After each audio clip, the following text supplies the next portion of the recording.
Sea of Red, it's time for another Fireside Chat, the official podcast of Flames fans. It's go time. What a heartbreaker the end of this season was. The Calgary Flames are the team with the most points in NHL history that did not make the playoffs. And as always, I'm Dan alongside Matt, and we're here to wrap this one up. Matt, overall thoughts on this season? Well, it's the tale of the Flames, where if any of about 50 different things had went just slightly in the Flames' favor, the Flames would be playing.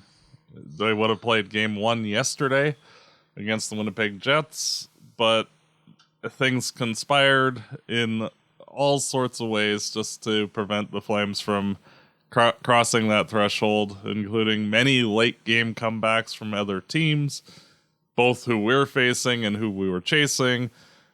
Goals called off, this, that, the next thing. Just really unfortunate that, if any of those bounces had gone our way, we would be talking playoff hockey right now instead of wrapping up the season. Lots of interesting stories for the Flames this year, for sure.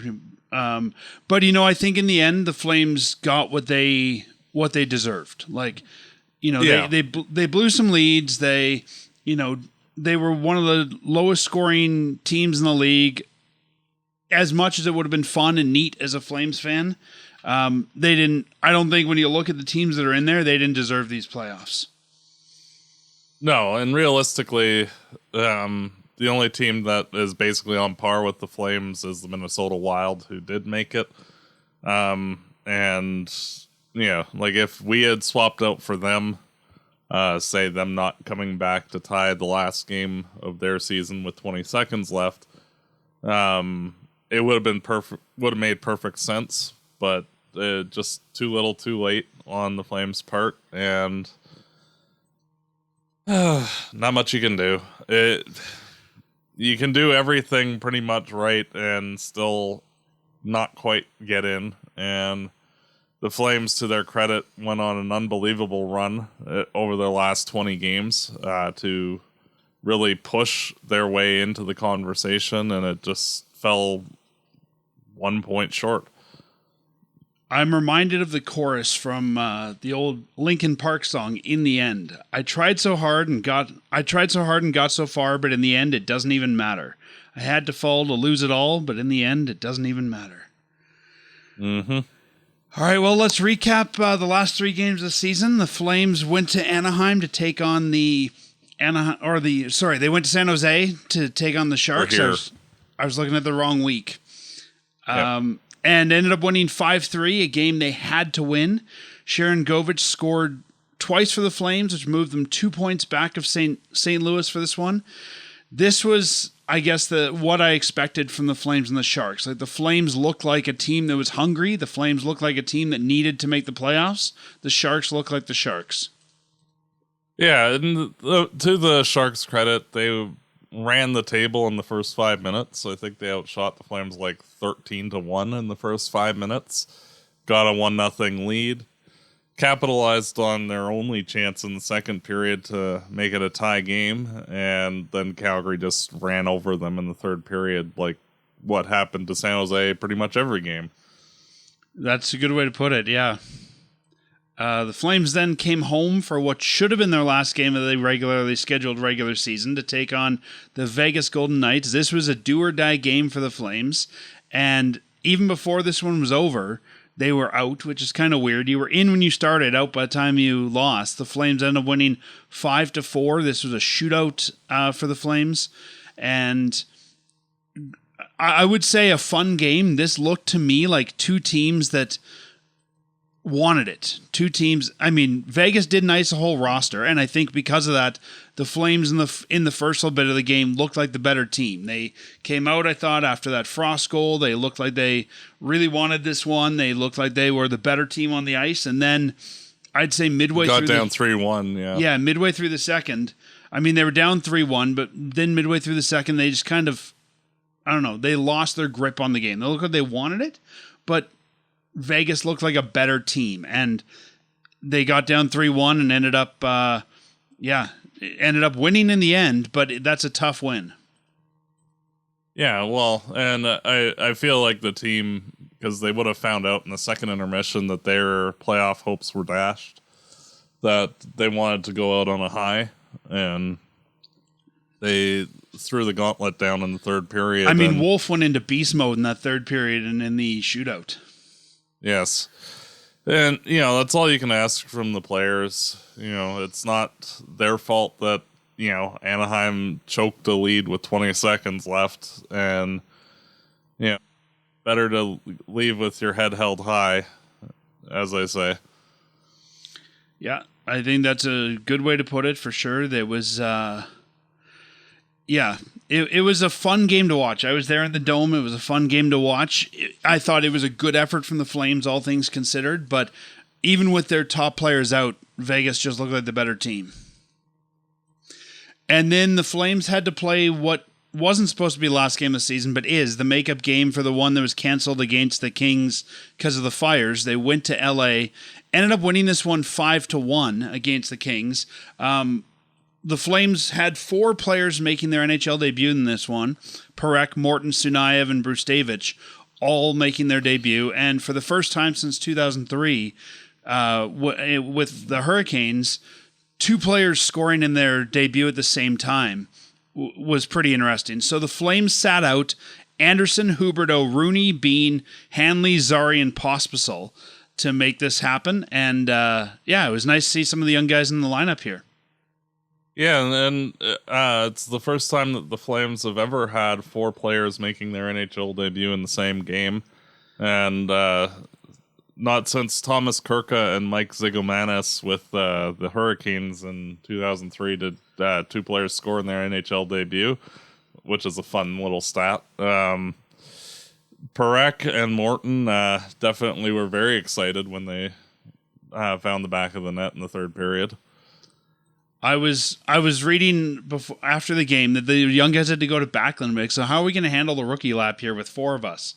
So the captain had to figure out what they wanted to do there. But yeah, good to see them in the lineup. I mean, and I think that where we saw these players play, and I've talked a lot about this on the show, is I think we need to play players in the lineup when they're called up to really see them where you'd expect them to be, when they're an NHLer. And we saw Parekh playing on the top pairing with Ball.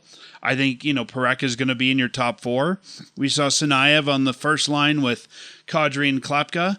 We saw Morton on the 4th line, and we saw Brustevich on the 3rd pair. I think that's about where I'd place everybody if they were to be pro NHLers next year. Yeah, and just to talk about each of them and how they played, I thought Sunayev struggled in the first period, but as the game went along, he got more impactful. Which is not uncommon for a player in their first game. No, and he didn't look that out of sorts, despite being a little over his head. You can tell that he needs another year in the AHL, probably at minimum, in order to work out the kinks in his game. But there was definite skill and speed in his game. Sam Morton looks NHL ready as a 4th line center. Fairly composed defensively, able to jump in and make plays throughout the night. Managed to redirect a puck in for his first NHL goal. Brustevich, I thought, was exceptionally good defensively and faster than I was expecting. He actually looked like an NHL regular in his own right. And fairly surprised if he made the team out of camp next year. And then Zane Parekh, who is the most impactful player on both teams in this game. I wouldn't be surprised. I agree with your assessments there. I think Sunayev you won't see on the opening day roster unless he blows people away. He looks like he needs some more seasoning. Morton looked good as the 4th line center, but I think that's going to be Justin Kirkland's role. So whether you've got Kirkland and Morton competing for that, I'm not sure, but I think Sam Morton may end up starting the year with the Wranglers and become the first call-up. Brustevich, I'm not sure what to do with. I'm not sure if bringing him up to be a bottom or mid-pair guy is the best use of him, because really the top 3, unless they move one of their top 3, I could see Brustevich going back to the AHL for another year. Yeah, and I think that... and I think if there's a guy to come up, see... you need to bring up either Poirier, Kuznetsov, or Soloviev first.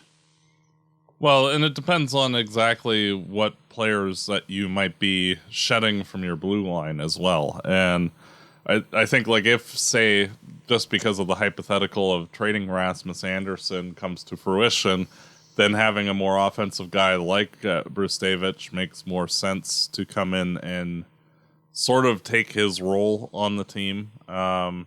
Whereas if you say clear out Bean and Pahal from the third pairing, getting more defensively minded guys like Soloviev and Kuznetsov makes more sense for that.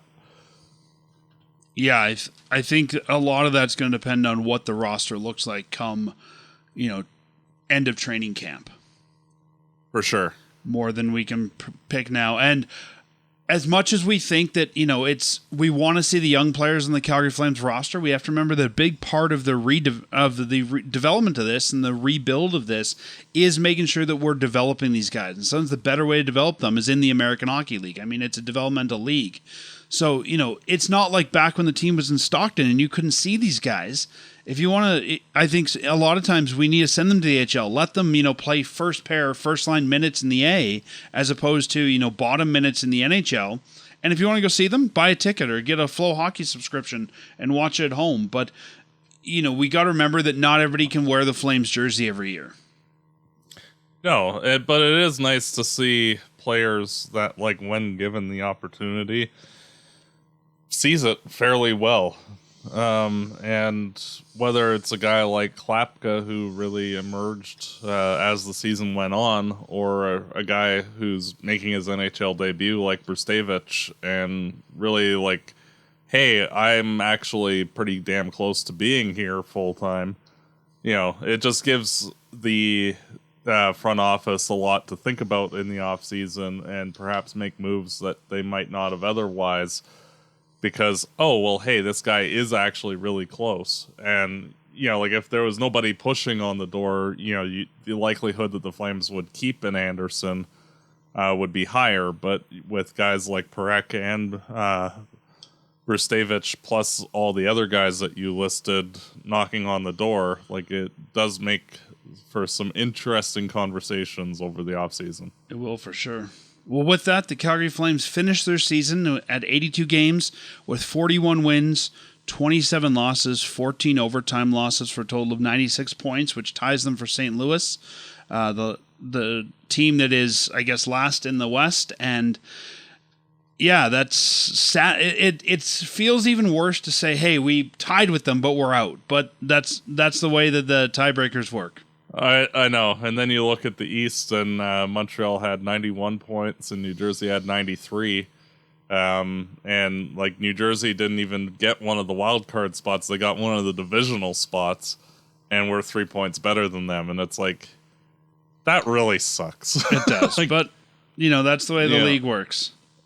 Yeah, it's just frustrating, but it makes sense. It's just very tough pill to swallow, especially with how hard everybody worked on this team, and they deserve full credit for pushing it to literally game 82, where they end up tying for the last playoff spot. Yeah, full credit. It was a fun last week to watch for sure. Last week, you predicted the Flames would win all three. I predicted they'd win San Jose, LA, and drop Vegas. They obviously won all three, so you win that one. Matt, I think for the first time in our 13 seasons, you've won the overall season prediction game. Yeah. 4-2. You correctly predicted the week of October 13th, October 20th, December 15th, and April 13th. So they were few and far between, but you got them. And I only got 2, November 10th week and January 19th week. So, I don't know what that says about us, but I think that's more about this team performing on more of a roller coaster. Yeah, better, but I'm just looking at some of these predictions, and I would say more of a roller coaster. They had their ups, but they also had their downs. So good for us. We'll see if I can get the title back next year, and I'm sure I will. Two more notes here before we jump into some of the, I guess, the big news of the offseason. The Calgary Flames made two signings. One of them was signing goaltender Arseny Sergeyev, who's a 7th-round pick in 2021 for them. He's a left-handed goaltender, 22 years old. He's been playing in Penn State University and the University of Connecticut, both of them in the NCAA, and now turning pro. I believe he's already joined the Wranglers for this season. So, you know, you always say we need a goalie in the pipeline every year. It's kind of interesting because our goalie of the future is now the goalie of the present, and we got to find the next goalie of the future. So the Flames, and then they've got 5 goalies who aren't going to be on the NHL roster next year under contract. So you're going to have to find a place for all these guys. Yep, and it's a good thing to just keep rolling the dice. And, you know, for every Wolf you get, there's probably about 20 goalies that are not 20 going Mason to McDonald's and Tyler Parsons. And yeah, exactly. And you just kind of have to keep rolling the dice and hope for the best. I'm trying to and think of if who you else get we a thought was second- the next guy over the years. Tyler Moss's. guys like Leland Irving, Yeah, Leland Irving's. Yanni Ordio. Like there's been a ton, and Red O'Bara. A lot of We won't go through them all. That could be its own episode of just Matt listing goaltenders that had no future with the Flames. Yep. But the Flames, they just need to keep rolling the dice. They tried Ignatiev this year. He struggled and is going to be going back to Europe after this season. And come on in, Sergeyev, see what you've got. And it never hurts to try. And worst case scenario is you get a second guy that's of Wolf's caliber, and then you have to make a decision at the NHL level. Oh no, 2 awesome goalies. And I think that at the beginning of the season there was kind of a foregone conclusion that Devin Cooley was going to turn, NHL next year. I don't think that's the case anymore. I've seen the second half of the season, so I think that there's going to be even more guys competing for that starting job with the Wranglers. Oh, for sure. And I think that, especially with the likelihood that Dan Vladar moves on, that, the Flames will be in the market for a NHL backup next season. The other player the Flames signed, 23-year-old Calgary prospect, played his youth with Lake Bonavista, just down the street from where I am. Shoots left, 5'11", Carter King. And Carter King's been playing in the NCAA for the University of Denver. He was their captain this year. That's a great hockey program, 43 points in 44 games for the University of Denver. He's now turned pro with the Wranglers, and he's played 1 game with them so far. So, again, just this kind of a Sam Morton-like pick, right? Kind of your free agent college guy, and we'll see what kind of prospects he has, but I wouldn't expect anything. No, and realistically, if he does make the NHL, he'll be in the Derek Ryan, Stefan Yell type 4th-line center. His upside is not going to be a top 6 forward, but just a steady depth center. We'll see. Always nice to have a Calgary kid in the organization, and hopefully he can make the NHL one day. Yeah. And we talked about some awards last week. Got some flack online, I'll be honest, about our thoughts on the Peter Marr Good Guy Award and the name of it, but we didn't name it. So this week we have one more award nominee, and that's Jonathan Huberdeau is the Flames nomination for the King Clancy Memorial Trophy. The King Clancy Award is given annually to the player who best exemplifies leadership qualities on and off the ice and who's made a significant humanitarian contribution to his community. The winner is chosen by a special panel of representatives from the Professional Hockey Writers Association and the NHL Broadcasters Association. So we'll see. I think that Huberdeau's turnaround story, and I mean, this isn't about what he's done on the ice, but I think it's probably brought more eyes to him, and especially in the East. So we'll see if maybe he can win that one. Should we get into post-season or end of season stuff, Matt? Yeah, I've spent hours watching. Wish that we were discussing, the first round of the playoffs, but we are where we are. Not much you can do. Yep. I spent hours watching all the exit interviews here. So I'll go through some notes on these. If there's anything you want to discuss, let me know. Craig Conroy said that he sees the season's success. He thinks that being there right till the end was great for the growth of the young players. The young players' growth in general has been a big part of this season, and the leadership group. He says paring that down to 6+1, they call it their 6+ Lomberg, has really helped to have a tighter leadership group as opposed to more guys, and that group has really helped the team excel forward. Conroy says that while, everybody wants a top 5 pick, in his mind, sacrificing a team and sacrificing a year for a top 5 doesn't make sense. Yeah, I'm going to have to disagree partially with that because the Flames need a top line center, and getting one after, say, pick 10 is a very tall order, and it's doable. It's just very hard to do. And, the Flames not bottoming out basically will probably waste everybody's time for a decade. So, the Flames need to be bad in order to get good. And it sucks to say that, but finding a franchise center is no easy task. And when the Flames have 0 franchise centers or center prospects of any note, it's extremely tough. I hear what you're saying, and I agree with you in a lot of cases, but I also think that you don't need to find that guy this year. Yeah, but moving forward, this team definitely needs to trend downwards, and I do not like saying that because not like I'm cheering for losses. It's just, how would you say, the last 40 years of the Flames, outside of being slightly good in the 80s towards the end of the decade, this team has basically been virtually dead center in the NHL standings the entire way. And, it's hard to get out of the middle if you're not getting top end picks. And you look at all the teams that do well, usually they bottom out at some point, for even if it's just for a year. I still think that's coming. Yeah. That's what I'm saying. I don't think you need it this year. Yeah. Oh, no, and I agree, especially with this year's draft in particular.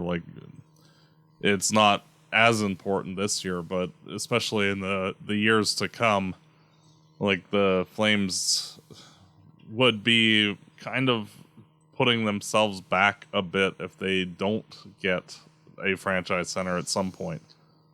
I think we all agree with that. We'll see what happens next year. Anderson was playing the last 12 games with a broken fibula. He broke it against Seattle, blocking a shot. He said that he'll have to talk with his family and decide if he'll re-sign, but he had nothing but good things to say about the city and loving Calgary and all that. So we'll see what comes there. Reporters asked if we could expect that decision this summer, and he was very cautious about saying yes or no to that, which I think is reasonable. Coach Huska said that he's expecting more from Frost and Farabee next year. He thinks that trade and the move and kind of not understanding, very different way. It sounds like that the culture works here, where the Flames do a lot of discussion pregame, wherein I think as Farabee said in Philly, they would just go out and play, and then they'd talk about it afterwards. And when he says talk, I imagine he means sort of really yelling at them afterwards. So they had to get used to that. But Coach thinks both those guys are going to be a big part of the team next year, sorry. And I love this quote from Rasmus Andersson. If you're cheering for us to lose, I don't think you're a real fan. I think that... No, and I agree with that. And with my prior statement of the Flames needing to be bad in order to get good, you can want and, think that the team should finish lower. But, you don't want to be oh, goody, we're, a deadbeat team. It's just... Well, that was kind of in response to people wanting them to tank. And you and I have talked about how neither of us agree that that's the way to go. No. And, there are systemic ways of altering the team to get the desired results of being a bad team. It's just that you also want your team to perform well despite, otherwise you kind of get into Buffalo territory where you're just perpetually bad. Yeah, and I don't think the Flames will be there. I have faith that while we may not see it today, that Conroy is going to take this in the right direction.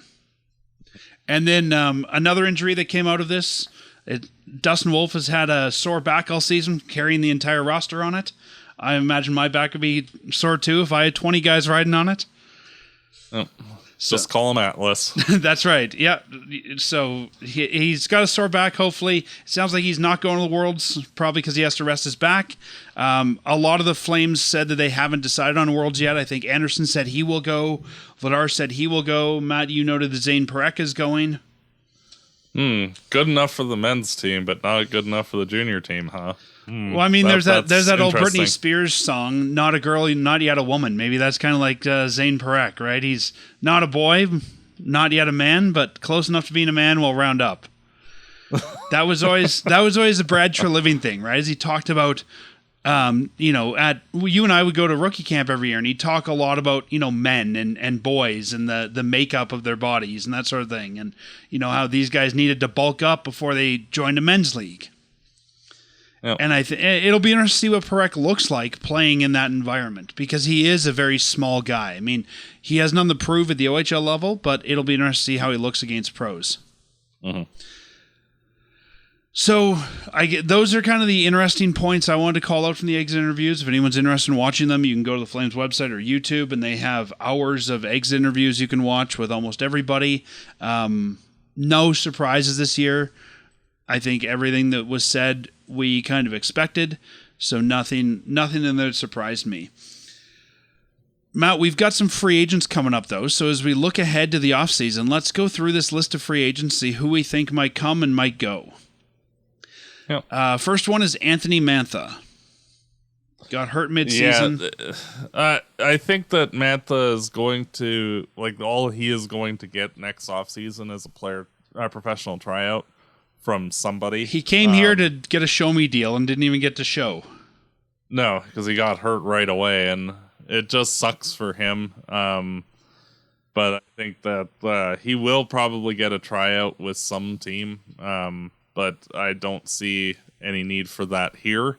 I wouldn't be upset if they brought him in as a tryout and let him earn his way back to the roster. True. I just don't see a need to sign him outright. No, I don't either.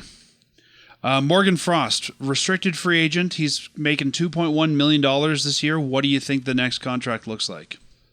I wouldn't be surprised if Frost and the Flames want a shorter term, 1 or 2 year deal. Kind of a show me contract. The Flames probably will ask for 2, and Frost will probably want 1 just to, hey, I'm on a new team. Let me have a full season, and, more or less be in the $3 million-ish range and see where he can go from there. But I don't see it being a long-term contract. I can't see it being any more than 3 years, and I can't see it being any more than about $3.5 million. Yes. I think 3x3 would be a totally reasonable deal for him. I could see them maybe giving him a little bit more to start with, but I think 3x3 is where I'd be at least going with that negotiation. Yeah, because basically he was the Flames' third-line center behind Kadri and Backlund during his time here, and he didn't really produce a ton. So he doesn't really have a huge leg to stand on, which is why I'm sure he'd be advocating for a 1 year or a 2 year deal as opposed to anything longer than that to try and establish himself as a 50-60 point guy here and try to earn a 5x5 deal or something like that. More or less like the Sharon Govich contract, give or take. Kevin Rooney, $1.3 million UFA. I think that Rooney's done as a Flame.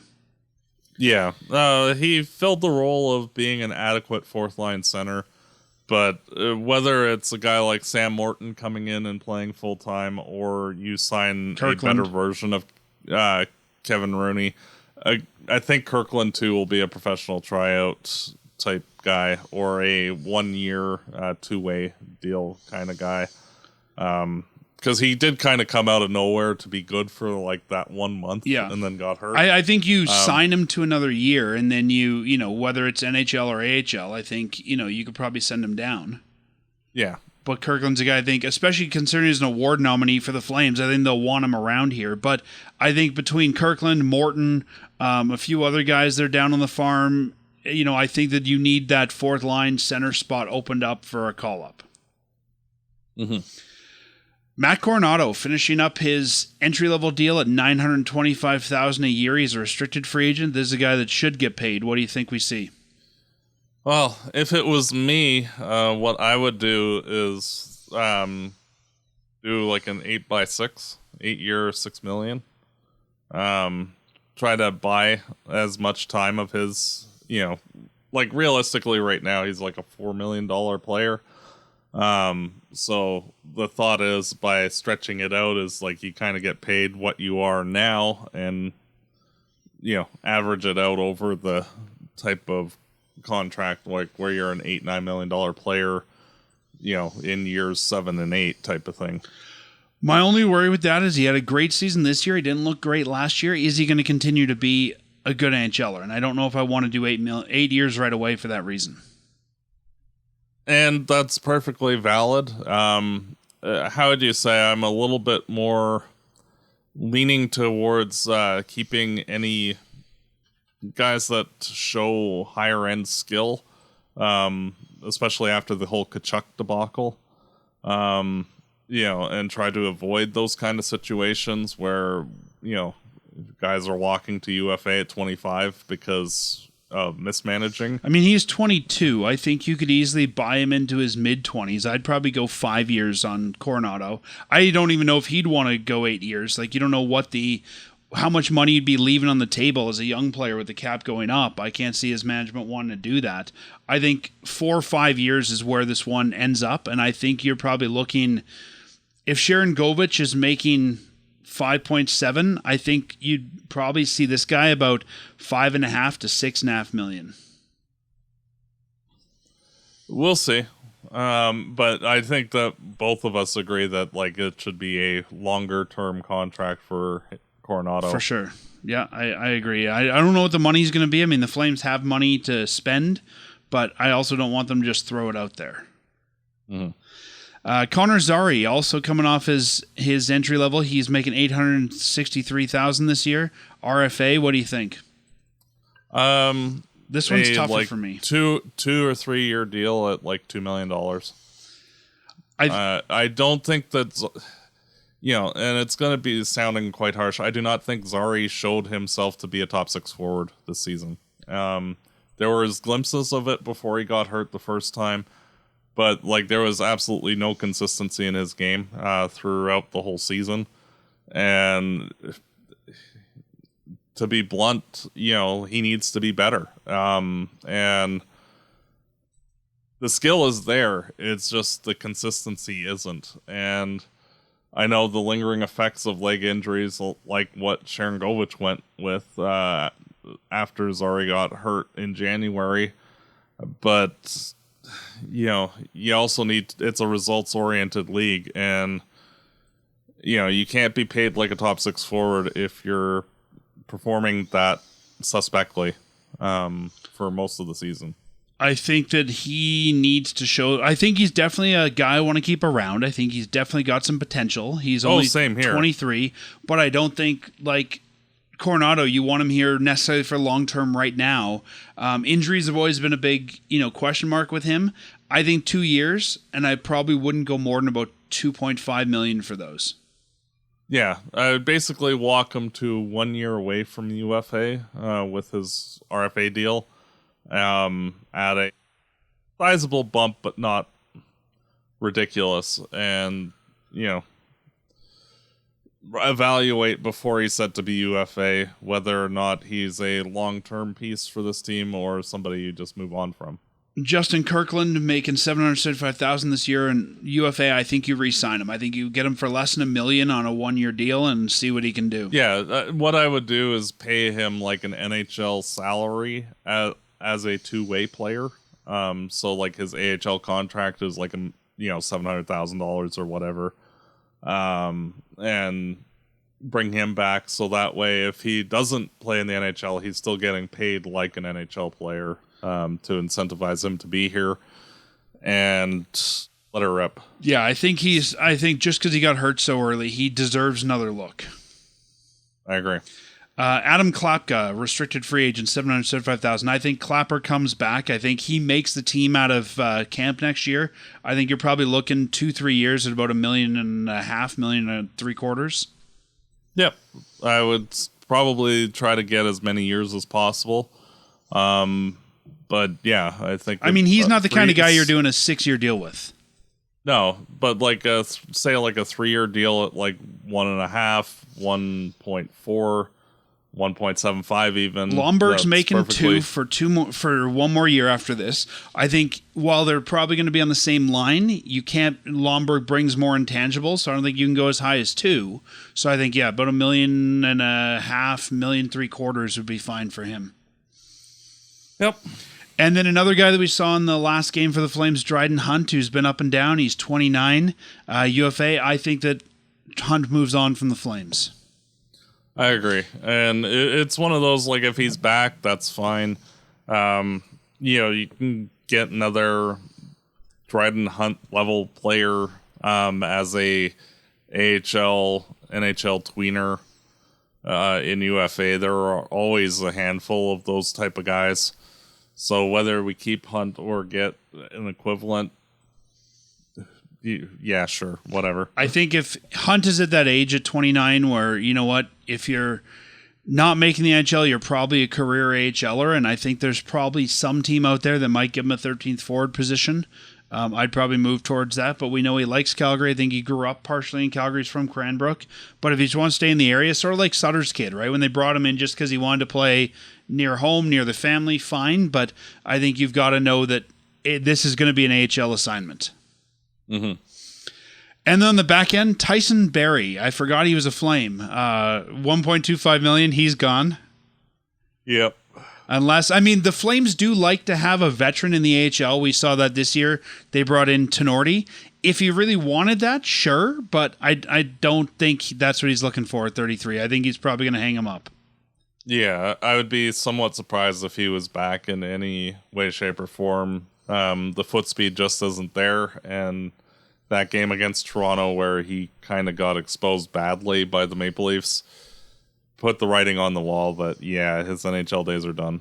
Kevin Ball, restricted free agent, let's round it down to $1 million, $1,050,000. What do you think we get here? This is a player that, if it was me, I would be asking for 6 years plus, and at like $4 million a season. I don't think you can go higher than you're paying Anderson right now, which is 4.5. Yeah.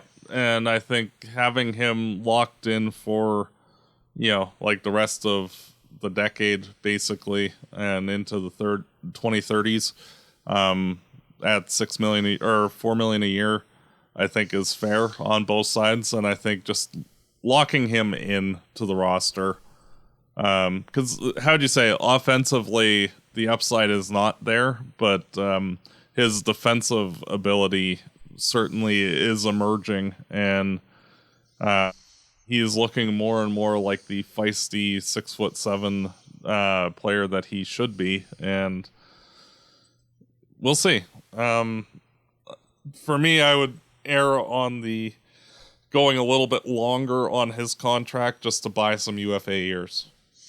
I can see that, yeah. I'm looking at capwages.com, and they have estimates for all these contracts, which is kind of interesting. So they're estimating long term that he's going to get $2.3 million. I think you'll definitely get more than that. But yeah, I mean, I think he's in your core. I think he's a guy you want to pay. $4 million's fine, and I think 5 years, 6 years, either way would be fine. Yeah, like if it was a 1 year deal, like say 2.5 would probably be appropriate. But if you're wanting to buy out some UFA years, that's what would bump him up to 4. Yeah, no, I think you're right there. And I think there's a guy that you want to keep around in the core. We know Conroy said he doesn't want to do long-term deals, but this is a guy that I think, 4 or 5, even 6 years would be fine.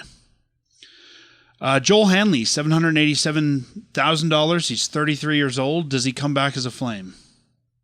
I doubt it, and I hope that he gets a big payday. He had a great season for what Joel Hanley does. And if he can get like a 1 or 2 year deal at like say 2.5, good for him. I don't think it's necessary for the Flames to bring him back. And they need to make room on their roster for younger players. Yeah, like in the hypothetical that Perek and Brustavich are NHL ready and ready to make the team next year, somebody has to go. And I think you've already got too many guys there. I think with Bean, Maramanov, and Pakal, one of those guys has to end up with the Wranglers or get moved. There's no real movement value to any of those guys. So I could totally see Maramanov just get dropped to the Wranglers. I agree. But yeah, I think that Hanley will get a job somewhere. I just don't think it'll be here. Yeah, and I hope he gets a big payday because he deserves it. And yeah, I mean, 33, I don't think he's getting a long-term deal. But even if he can get himself into the millions, I think that would be good. Mm-hmm. And the last one here, Dan Vladar, currently making $2.2 million. I think you see Dan Vladar walk from Calgary. I don't think he necessarily won't come back. We've talked about this. I think at this point you owe Dan Vladar the right to go out and see if he can get a starter job somewhere. And coming in, you'll be the backup next year. You're not going to be a 1B. You're going to be backing up Wolf. This guy was brought into Calgary, I think, as the heir apparent to Markstrom. That never really materialized. If he can go somewhere and get a starter job, I'd let him do it. Yeah, and realistically, like his save percentage year in, year out, more or less stayed constant. And like while he showed flashes of really good play, he would also show poorly at other times. And even this season, like it was some ups towards the end of the year, but he was down from like November through January. So, there are plenty of teams that could use a quality 1A, 1B guy like Vladar. There are plenty of teams, especially in the Eastern Conference, who are just bad. I could even see him going up the QE2 to the Oilers. Yes. I agree. And it's one of those things where he deserves to show if he can actually be a starter in the NHL. And realistically, with Wolf here, that it's not going to happen. And I think realistically, the Flames, if he shops himself around and can't get the starting deal and wants to come back as a backup, I think he'd be welcome with open arms. But I think Conroy kind of owes it to him to let him at least shop himself around. Yeah, and realistically, the Flames need a little bit more of a veteran backup guy, whether it's a guy like Freddie Anderson or Jake Allen, or guys like James Reimer or even Talbot, bringing him back. Just somebody that can fit the bill as a more veteran backup to kind of teach Wolf as well. I think makes a lot more sense for where this team's at. Yeah, I think, Freddie Anderson is a free agent. I could see paying a little bit more to go out and get him. He's 35 and bring him in. Even if you're overpaying him for a year or two, I think that there's some value there. Mm-hmm. It's like when they brought in Cujo to work with Kipper. I agree. A couple more names here. I'll just run through them quickly. You tell me if there's anybody here that you wouldn't re-sign. These are the current Wranglers players that have deals that are coming up, and I think these are probably all just kind of sign them for the same kind of money. Sam Morton, RFA, comes back. Yeah. Rory Kearns, you bring him back? Yes, definitely. Martin Firk is a UFA. Sure, if he wants to come back. Yeah, if he wants to care, but don't care. Clark Bishop, I think, if he wants to come Don't back, care. bring him back. Jeremy Poirier, an RFA at 823. I think this is a guy that the Flames really have to decide if he's NHL ready or not at this point. Well, and that's the thing. I think that you re-sign him for one more year. He's only 22. Yeah. And basically see in training camp, is he ready to make the NHL, and then revisit it throughout the course of the season and into next year. I don't know as if you need to necessarily go 2, 3, 4 years on him at all, but it'll be interesting to see. Yeah. And I think there is NHL potential still there. He did almost make the team a couple of times out of training camp. And I think that that's the kind of guy that you could move for something, because I think that there's a lot of teams that would say, yeah, we would take, we'll pay you to take on that potential. Mm-hmm. And it'll be interesting to see. And where a guy like, say, Bruce Davidge might get sent down due to him not being waiver eligible next year, where Poirier is waiver eligible. It also might be a factor, if it's 50-50 type of thing. Yeah, I don't want to see Poirier just walk. There's some value there. Jared Tenorti, I would say, you're probably going to have your veteran defenseman, and I think Miramanov will go down there, so I'd let Tenorti walk. He's 33. Yeah, again, if any of the UFA older guys want to come back, sure. If not, honestly, who cares? You can find somebody else. Jonathan Aspero is, I guess, sure, bring him back as an RFA. Jan Kuznetsov, again, I think sort of like Poirier, you got to give him at least one more year. Same. And that's it for those guys. Anybody under contract that you think may not be a Flame when we hit the ice for training camp? That, I think, is a little bit larger of a discussion. I think that... Let's save that for the summer, then. Well, I think that this team needs to create some more spaces just generally on the roster, because... Especially up front. And even on the blue line. And... with having guys like Poirier, Soloviev, Bruce Davidge, Perek, all basically being NHL ready, and having, frankly, 3 placeholders on your blue line with Hanley, Bean, and Pahal, it's gonna, there are moves that are gonna have to be made, and realistically, a veteran guy like Anderson is likely going to have to move just to create the spot for Perek, to put him with Ball. And up front, there are redundancies. Getting Joel Farabee makes Blake Coleman expendable, because they're basically the same player. They're just 7 years age difference, so you go with the younger guy. And it just depends on to what extent you want to change things up as well. Yeah, I mean, if you remember the draft last year, the Flames moved on from Mangiapane and got a pick. I could see them doing something like that, where you're just moving a body out to, free up space. But there definitely has to be there definitely is going to have to be at least one roster spot made up front. I think you can get away on the blue line with enough roster spots for everybody you'd bring up if you look at 7 or 8 D-men there. But I don't think an Anderson deal takes place in the offseason. Where I think that I'd be shocked if we hit July 1st and Anderson was still a part of the team. You said that this year too, though. Yes, but even more so, especially with how Perek played in juniors and how good Bruce Davidge has been this season. I don't want to move Anderson though on junior promise. Let's see what Perek looks like even at the World Championships before you make a deal like that. Well, the thing is that the Flames, most of their young guys are right-handed shots, which in and of itself is odd. And Anderson himself being a right-handed shot. What I would do, just in my hypothetical, would be to trade Anderson for whatever, draft picks, whatever, and then go and sign a veteran UFA as a left shot defenseman to allow each of the young guys that you would be hypothetically bringing in to be placed with a more veteran guy. Okay, I could see that. I think you and I will agree to disagree on this one. I don't think Anderson moves before July 1st. I don't think he moves before the deadline next year. or close to. Mm-hmm.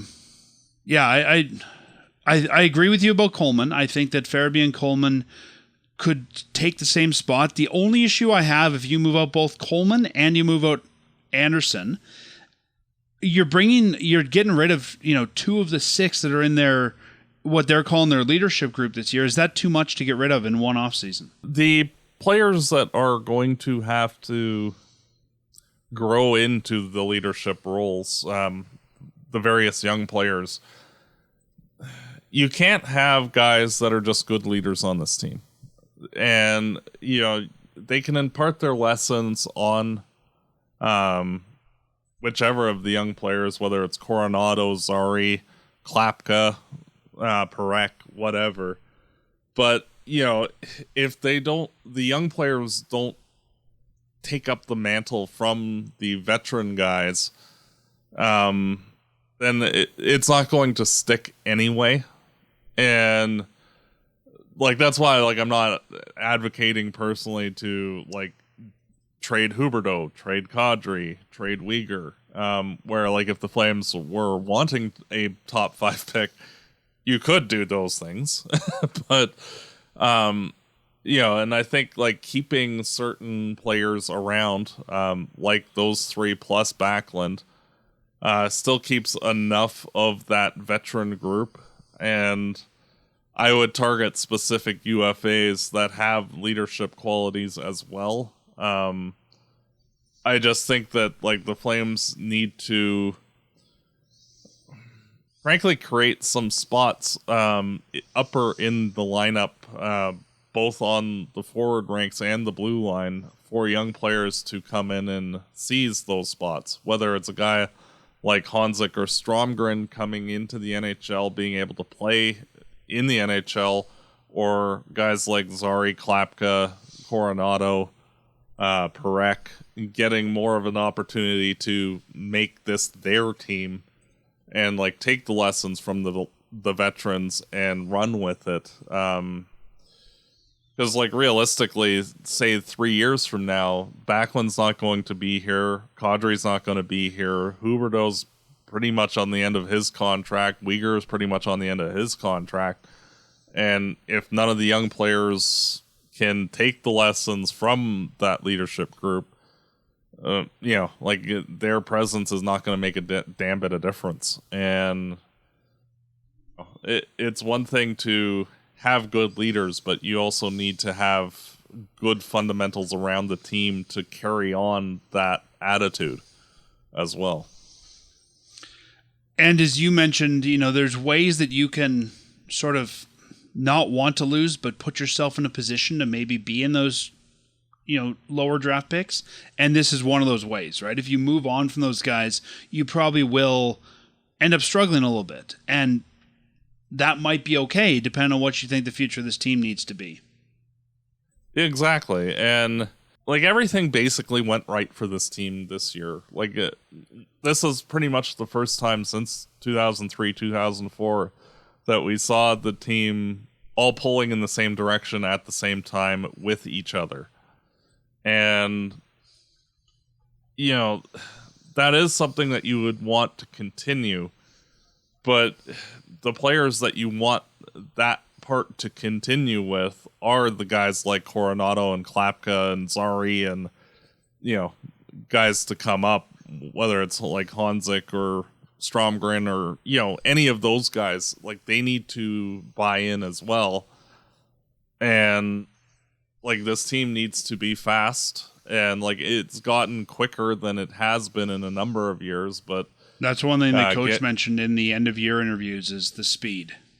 Yeah, and when the Flames were successful in 03-04, all four lines were fast, and they kind of surprised some of the slower teams like Detroit and San Jose, who were miles better than the Flames, but the Flames' forecheck was just relentless, and we saw that where the Flames all year were relentless in the third periods and would just wear the other teams down and find goals and come back, whether to force overtime or win outright. And it's one of those things where like as this team transitions, they need to strike that right balance of having the veteran presence, which is why I don't mind like if they go and sign some people, but also allowing spots for young guys to take. I guess I look at it spots. though that if you're signing people, you're putting someone back in those spots. Unless it's a centerman, why move on from Coleman to bring in another veteran? Like, why not just keep Coleman?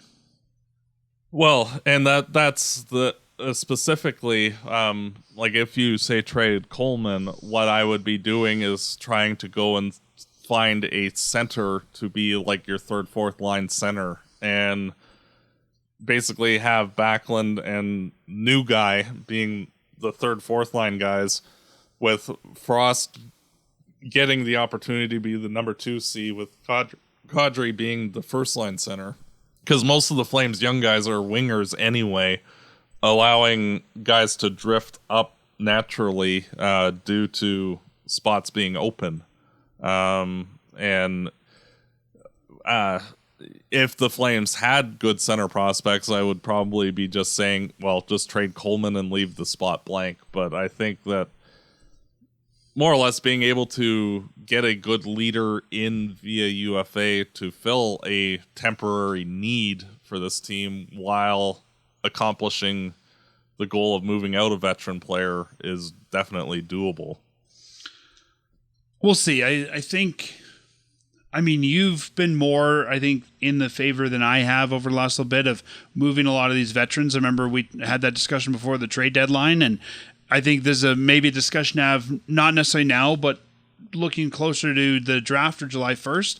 But I don't think I would move some of these guys until closer to training camp when I know if there's someone to take the spot or not. Well, and how would you say, because you're able to negotiate with UFAs before July 1st?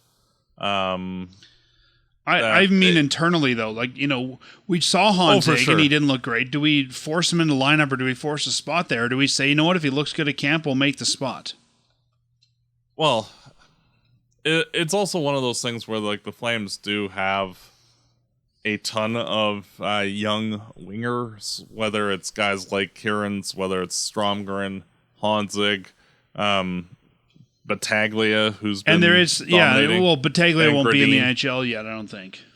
No, but like they both, Gradin and Battaglia, have had extremely good D+1 years. But I guess there is something to be said of, you know what, if we want to rebuild, just open up some spots and put the best guy in it. Yes, and realistically, like Backlund is going to have a young player on his line, much like he does every year. And like I would continue that trend, whether it's a guy like Honzig or Stromgren or, you know, insert young player is here. Backlund a Flame come opening night? Yes, unless he specifically or any of the veterans specifically asks for a trade. The only two that I would for sure try to move would be Anderson and Coleman, just because of redundancies in the organization. It has nothing to do with them as players. Anderson's actually my favorite player on the team. It's just that, you know, personality-wise and for his play, it's just that, you know, you look at how many of the Flames defensemen are ready and are right shots, and right shots carry a premium around the league. It just from an asset management point of view, like there is no sense in keeping Anderson. I don't think Backlund will be a Flame at the end of next season. I think he'll move at the deadline. I think it'll be very similar to Jerome as he leaves to chase a cup. He could always come back in the offseason. He could pull a what was that guy? No, what was the guy's name who left here? They got him at the deadline, the Russian guy, the bald guy. Jokinen. Ole Jokinen left at the deadline and then came back the next offseason. Oh, yes. Like you could do something like that, but I think that if Backlund wants to leave chase a cup, sort of like when Jerome left, I think we'll all be happy for him that he hopefully gets to do that. Yeah. Oh yeah. No, and like especially like when we're heading towards the trade deadline next year, like I would expect like if Coleman or Anderson is on the roster still, that they would get traded. like presuming that the Flames aren't in a playoff spot. Like I do not see the Flames re-signing Anderson because like he's gonna want a career-ending deal, more or less, like where he's 6, 7, 8 years, and it just doesn't make sense to have a 30-year-old on an 8-year deal. We already have Uyghur under a long-term contract, and Anderson deserves to be paid, and he deserves to get $8-9 million a year. It just timing wise of his age and where the team is at just don't match right now. And I don't think he'll be a Flame at the end of next season. I'm not as eager to move on from him as you are. I think if he's here opening day and they move him mid-season, I'm okay with that too. Well, and how would you say, like, I kind of also want the team to struggle next year a bit and be bad, frankly, without intentionally tanking, and removing Anderson kind of accomplishes that goal in a lot of ways, to unintentionally tank without cheering for tanking. True. And that's true, because like we saw how badly the Flames struggled when Ball was out, and like if you just do not replace Anderson with a top tier guy, like the Flames will be bad. We have a couple more things to cover, so I don't want to spend a long time on this, but just a quick answer. If you want to manage let's call it manage the wins next year, do you give Wolf less starts than you normally would? No, I would give him about the same plus 5 or 6. Like, I think that he needs to slowly build his workload up to about 55 to 60 games, and I don't... Started 53 this year. Yeah, and that's where, getting him up to 58, 59, 60, and I would not have him start more than that.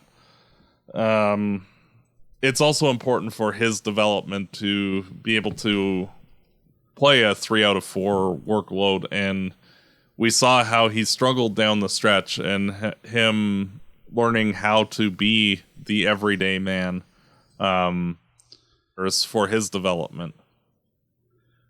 We'll talk more about this as we preview this summer. We've still got a few things to cover, and I don't want this episode to go too long, but overall thoughts on the direction for this team heading into the offseason.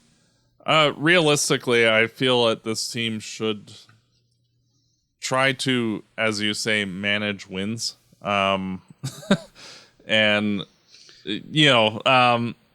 get... Win strategically. Yes. And head us in a southward direction. Beat Edmonton, beat Vancouver, don't beat anybody else. Yeah. Do I see this team ever truly bottoming out and being like a bottom 5 team? No. But, you can make sure that you're consistently over the next 2-3 seasons picking in the bottom 10 and, allowing young players to learn on the job, which is what a rebuild and retool is all about. And young players will make mistakes. Young players will struggle. And sometimes you get a Dustin Wolf who comes in and is one of the league's best goalies. And in Montreal, Lane Hudson basically willed the Canadiens into the playoffs himself. And, Calgary needs to have guys come in and say, hey, I am awesome, and, be awesome for this team. And you can't really do that unless you create spots for them and see how it goes. And if the Flames make the playoffs next year because you... So ultimately, if we sum it up, you want them to open up spots and get younger. Yes. And, if, say, Perek comes in and is a 70-point player next year, and the Flames find themselves 4th or 5th in the West, oh no, that's terrible. But, it's also allowing the chance for the team to struggle as well, and let the young players learn on the job, and have good leaders still there to teach while, And I think that's the fine balance there. Yeah. You've got to keep some veterans in this lineup. I've used the term before when we've talked about Edmonton, the blind leading the blind. You can't go with everybody under 26. But I agree with you. I think they need to look at each roster spot and say, okay, and not every player that comes up, like a Stromgren, is not going to be in your top 6, but you've got to say, how do we start moving guys in and creating NHLers? Well, and especially like with guys that are currently in the Wranglers team, we're having a lot of guys coming up soon that will be pushing them out of spots in the Wranglers team. Guys like Basha, Battaglia, Gradine are going to be on the Wranglers next year. Not this upcoming season, but the year after. And they're going to be taking the spots from Honzig and Stromgren and Kieran's. So, like, those guys need to have a quick verdict on, are they an NHL player or can we move on from them? And the only way to do that is to have spots and opportunities. I agree. Let's move on here to a piece of fan mail, and then we'll look back at our season predictions. The show's going to be a little bit longer than normal, but that's okay. A lot of things to wrap up. If you've come to any of our live events, you've probably seen Al there. He's always there. He sent us an article, Matt. I don't know if you've read this, from someone named Rupert McDonald, who I've never heard of, writing for the Pro Hockey Writers website. And the article's titled, "The Flames Made a Big Mistake by Hiring Ryan Huska." And if we sum it up, it talks about how after firing Daryl Sutter, the Flames had other potential candidates to choose, but chose to promote Huska. Gives some other names and talks about how under Huska, the power play and even strength is worsening. Several top offensive players are struggling, reinforcing the idea that Huska might be a mistake. We'll link to this in the show notes if you want to read it. So you can go to firesidechat.ca and see those. I'll give my thoughts on this. Well, I'll read Al's note and then I'll give my thoughts and then we'll go to you. Al said, "I came across this while looking to find out what Huska's contract duration is. Reason I was looking was sparked by the questions around Huska's fit for the Flames the next couple of years, which has been talked about on social media and we've addressed as well. No doubt he's done a sterling job with the team in its current setup. To my mind, he managed the combination of youth and veterans well indeed, getting the best out of both. Question is, though, will he be able to adapt to what the team requires next year, and would he be of more value to another team in the NHL, which is why I was looking at his contract duration. I guess there's a few new prospects waiting in the wings, so his skill set could be great again, at least for next season. Guess the other question is, what do the owners want from him in the next season? A cup run, solid run, or just another type of rebuilding year? So my thoughts on this, Huska's exactly the guy you want next year. Could they have brought in somebody else? Sure. After Daryl Sutter, this is the coach the Flames players said they wanted, so they brought him in. While Rupert is not 100% wrong in saying that some of those stats have gone down, I don't think that's the coach. I think that's the personnel on the ice. The coach doesn't pick the players. Coach coaches the players he's given. We're not as good a team as we have been in the past. We're not as good a team as we were under Daryl Sutter. We knew those numbers were going to go down. Even if Daryl Sutter was the coach, those numbers would have gone down. Even if Andrew Burnett was the coach, those numbers would have gone down. And I'm going... I think Sutter's exactly I think Huska's exactly the guy you want for now. Do I think he's the guy we want to lead us to a cup? Maybe not. But as they're rebuilding, I'll keep Huska here any day. Could he be of value, as Al said, to another team? Maybe. I'm not giving up a good coach to another team just because he might be more value to them. To me, I'm going to go a little bit out on a limb here and say that Ryan Huska is the best young coach since John Cooper with Tampa Bay. And that he might just be that level of good. He managed to get a Flames team that on paper should have been right down with Chicago and San Jose to a playoff spot in a tie. And, for a team that basically had no scoring ability, for them to work as hard and learn how to play that good defensively throughout the course of the full season and be a 96-point team, like, that is magic. And you do not see that happen. The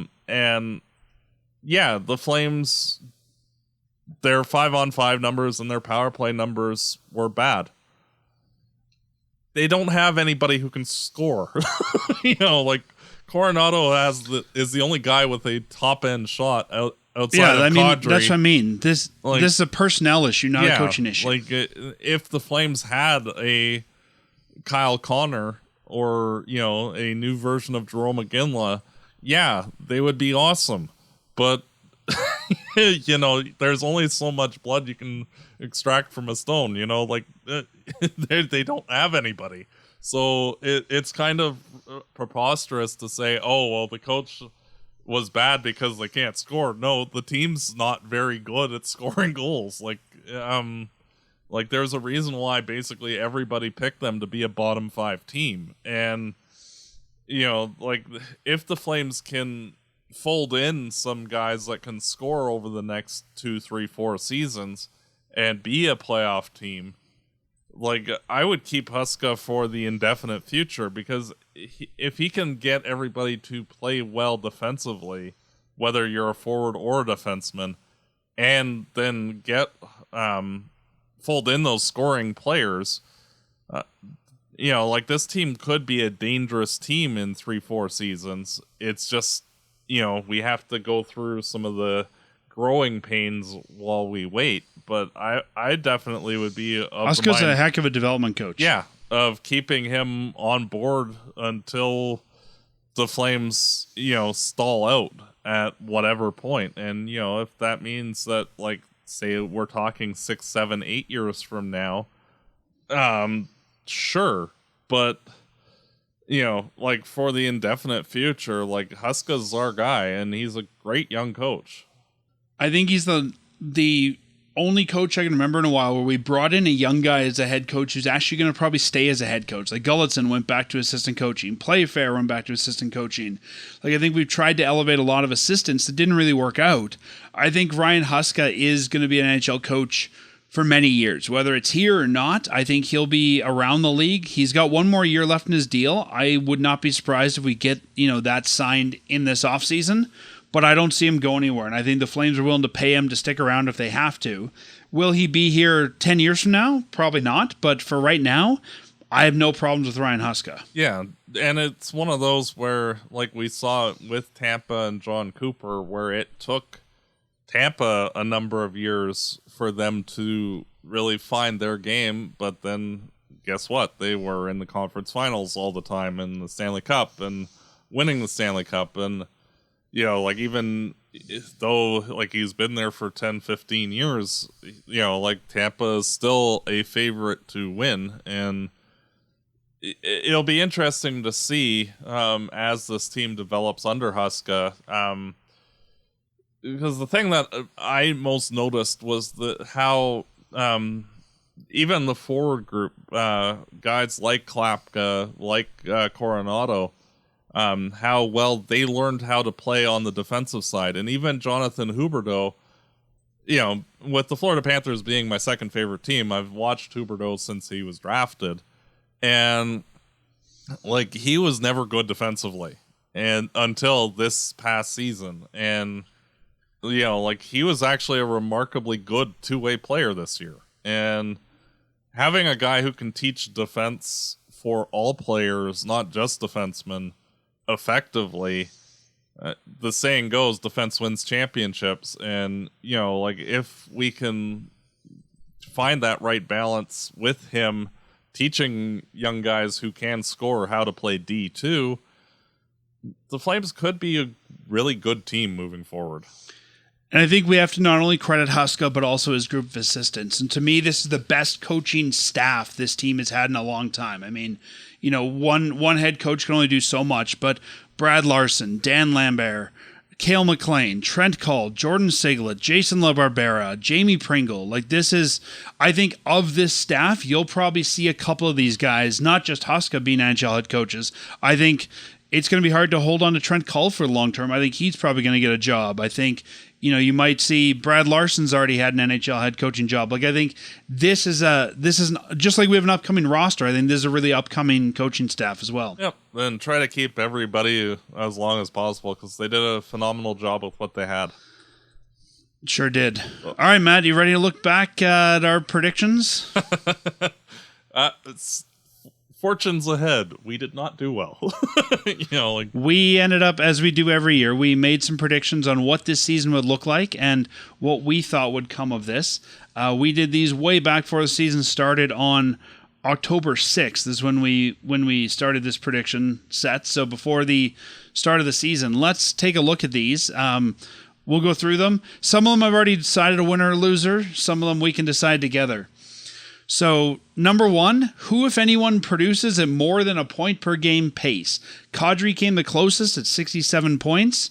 You thought nobody. I thought Andrei Kuzmenko. Swing and a miss. I was expecting he'd have a breakout year. I will wear that one. That was a terrible, in hindsight, prediction, but sure, you win that one. He does that in the playoffs against Edmonton, in which case you get a partial point at that point. Well, thank you, sir. Will Daniil Maramanov establish himself as a top 4? Just to remind people where that came from is last year after the Flames really had nobody on the blue line after the trade deadline last year because they traded away all their defensemen. He was playing in that top 4 role, and neither you nor I were really sure if he should be a top 4. And if anything, I think he's regressed. So you and I both said, yes, he would establish himself as a legit top 4, and we were wrong there. How many games will Dustin Wolf start? At the half, we had said 22. He started 53. You thought 35 to 40. I thought 35. So we both lose on that one. How many games will Dan Vladar start? You and I kind of thought that Wolf would come in as the backup this year. I said 40. You said 45. He started 30. Yep. So we both lose on that one. Well, who knew that Wolf was going to be one of the league's best in his rookie year? Well, that's it. That's exactly it. I mean, yeah, those are... If he had average rookie production, that was interesting. We would have been accurate. But, when he went into God mode basically from game 1, I do not fault the coaching staff for leaning Wolf in the second half of the year. No, yes, and he earned those starts. He wasn't just given them. He earned his way to be the number 1. Will an AHLer surprise and become a full-time NHLer like Zari or Pospisil? So that was our kind of metric of surprise. I said Coronado. I'm going to give myself a point there because he was really an AHLer last year. You said Honzig and Klapka. I'd give you a half point for Klapka. Yeah. I mean, he wasn't here all season, but I think he came in, he showed at the end he can probably do this. Yeah. Well, especially like in the second half of the season, he basically looked what I was kind of expecting from day one. And, moving forward, him being that feisty nuisance who can chip in, I think he will definitely assert himself more. And him learning that, him being the biggest, one of the biggest forwards in the NHL, that nobody's really going to stop you if you want to go to the front of the net, it will be a big thing for him. For sure. For sure it will. And so I'll give you a half point for that. I mean, he didn't play the whole year here, but I think we all know he'll be here next year. Mm-hmm. Who will have a breakout season? I said Ball, you said Zari. Would you give me a point for Ball? Yep. Zari, no. Can I say that you lost with Zari? Yeah. Zari kind of regressed. We talked about that earlier, and we were talking about what you give him for a contract. Who will struggle this year? I said Anthony Mantha. He gets less than 25 points and nets a middle 3 to 5 pick as a return. I was right with he gets less than 25 points because he didn't play here. You said Jonathan Huberdeau gets fewer points than last year, so I'm going to give myself a point on that one and not you. Yep. Honestly, Huberdeau, like outside of his ridiculous season before he came here, that was his best season as a Flame and his best season defensively that I can ever remember. Yeah, and I mean, a big part of why the Flames are where they are, just outside the playoffs, is because Huberdeau turned it on this year. I mean, if not, I think they would have been a bottom 5 team. Who will pleasantly surprise us? I said Kuzmenko and Matt Coronado, who will establish himself as a top sixer in the NHL. You said Klapka. I'll give you the point for Klapka. I'll take a half point for Coronado, and yes, I'll split the point because of Kuzmenko. You would have got the full point for Coronado, but you get like negative points for Kuzi. I think, but Coronado surprises so much. I'll give myself like 3/4 of a point. I guess. Well, okay, I could say that Kuzmenko pleasantly surprised us with what we were able to get back from him. Right? I think like you could have had him probably, for considerations a week before we traded him. So maybe I should get a full point for that. He surprised us in what we were able to get for him.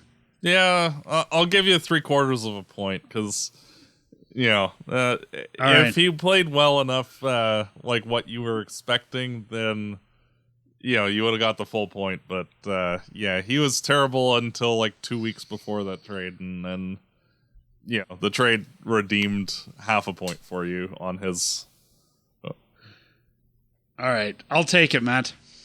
Who will be the top point getter for the Flames? I thought Sharon Govich. You thought Kuzmenko. Yep. We're both wrong. Sharon Govich, I mean, we saw him come into his own at the end of the season, right? He started to look really good near the end. Him getting over that injury took most of the season, and to the point where like it wasn't until basically the last like 3 weeks that he looked like himself. And I wouldn't be surprised if even after that injury he was playing through something else. So neither of us gets that right.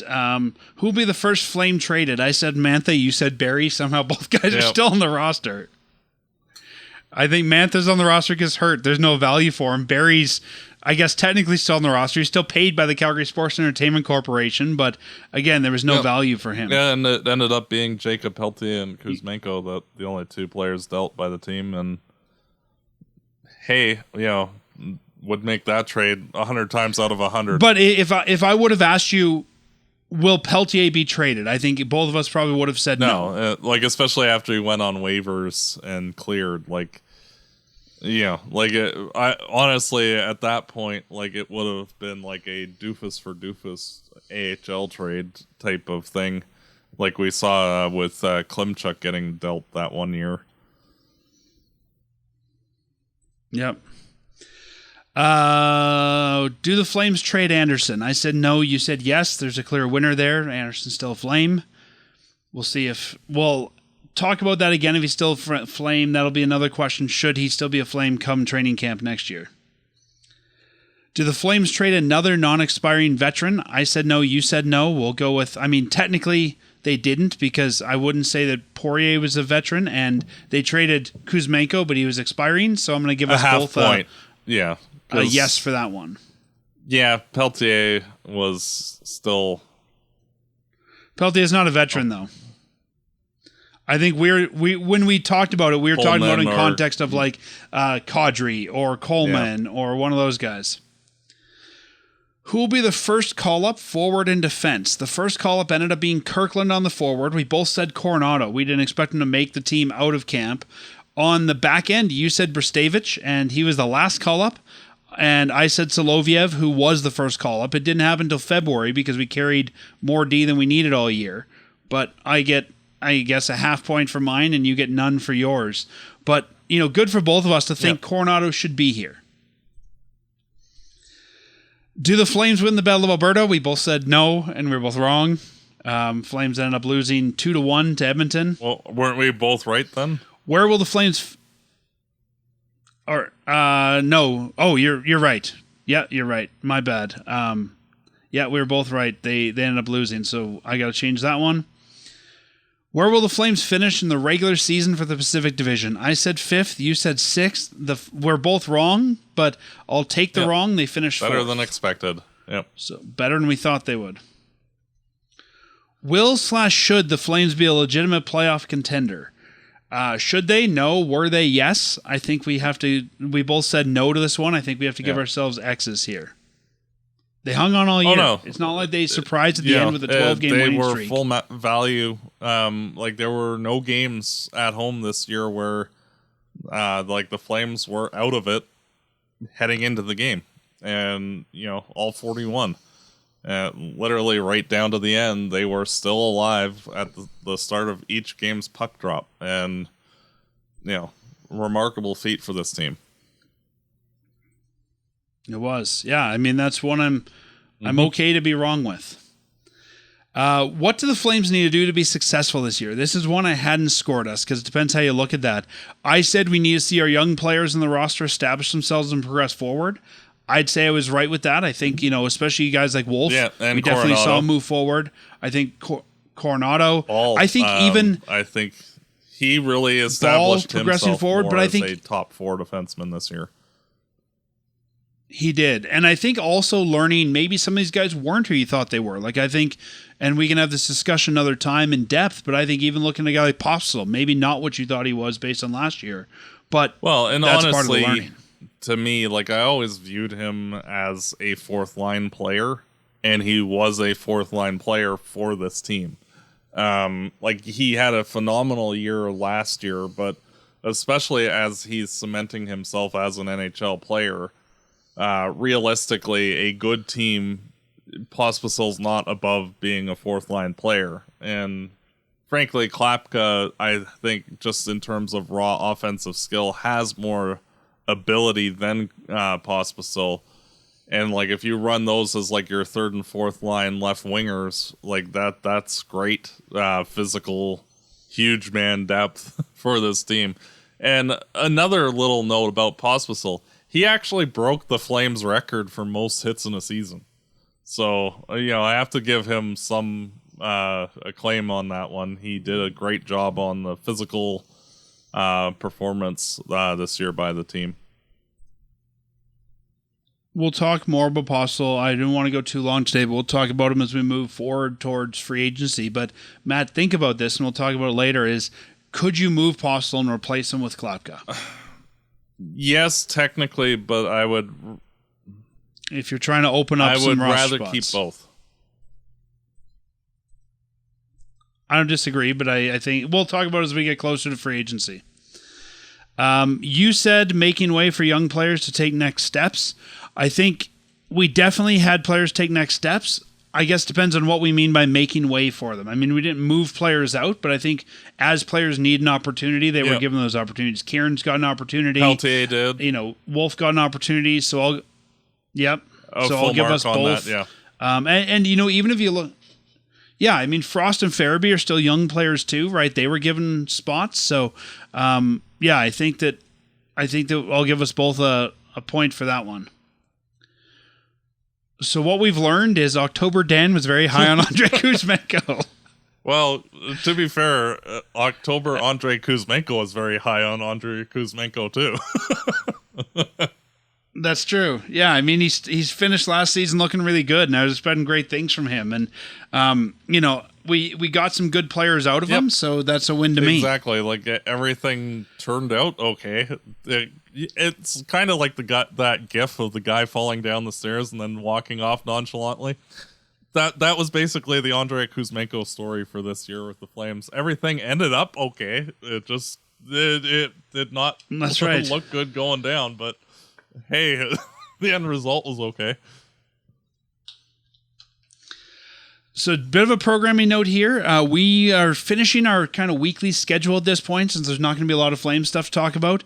We will consider in the future when do another episode, so it'll be a future considerations deal there. We'll do something as we get close to the draft. We'll do something after the draft preview, especially with the draft lottery. The Flames pick does not automatically go to Montreal. If the Flames somehow, the 1 in 200 chance that the Flames actually win the draft lottery, they will move up to 6th, and Montreal will get Florida's pick instead.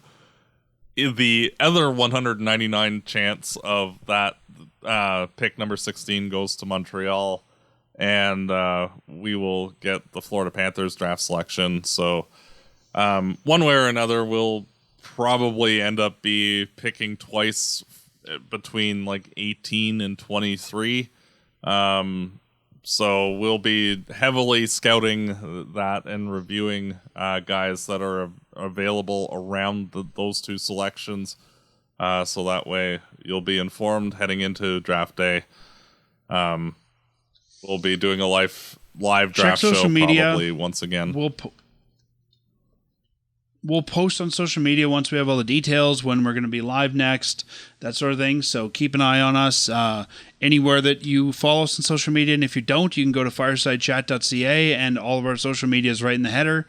So if you want to follow us on Twitter, Mastodon, Facebook, Blue Sky, we're all over the place. And we'd love to see you and have you follow us. So we will let you know when the next episode's coming out, but it won't be for a little bit still that you'll see it.